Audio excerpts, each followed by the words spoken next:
جذبات کے معاملے میں عورت کمزور ہوتی ہے اور کمزور سے ضد لگانا، مقابلہ کرنا یا اس کو نیچا دکھانا غیرت مند مردوں کو زیب نہیں دیتا۔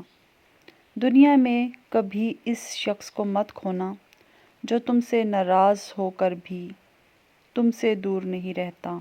صبر کرنا انتظار سے بہتر ہے، اس لیے انتظار بالکل بھی نہ کریں، کیونکہ انتظار تو مردے کر سکتے ہیں اور زندہ لوگوں کے لیے صبر بہتر ہوتا ہے۔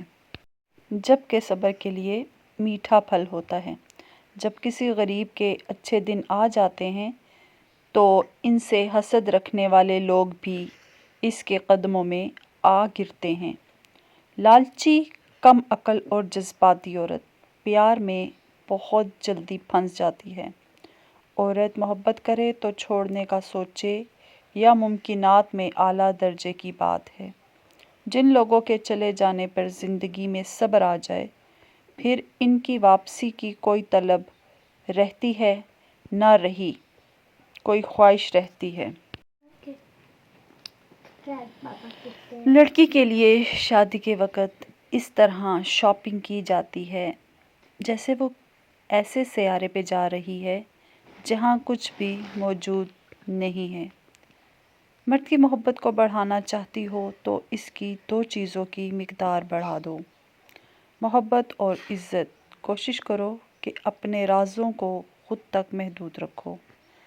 جب ان میں دوسروں کو شریک بنا لو گے تو یہی تمہارا ڈر اور خوف بن جائیں گے۔ جن گھروں میں مرد عورتوں سے نرم لہجے میں مسکرا کر بات کرتے ہیں، ان گھروں میں برکتیں راج کرتی ہیں۔ شوہر کا ساتھ ہو تو بیوی مشکل سے مشکل حالات سے نہیں گھبراتی۔ اگر وہی ساتھ نہ دے تو عورت بہت جلد تھک جاتی ہے۔ بڑی عمر کی عورت سے شادی کرنے میں ہچکچاہٹ محسوس نہ کریں، کیونکہ یہ سنت نبوی ہے۔ بیوی کی عزت کرنے والا شوہر بیوی کے غلام نہیں بلکہ ایسی عظیم ماؤں کے فرمانبردار بیٹے ہوتے ہیں جس نے اپنی اولاد کو عورت کی عزت کرنا سکھائی ہوتی ہے۔ بے شک پاکیزہ اور وفادار مرد بھی عورت کا ماں، عورت کا غرور ہوتے ہیں۔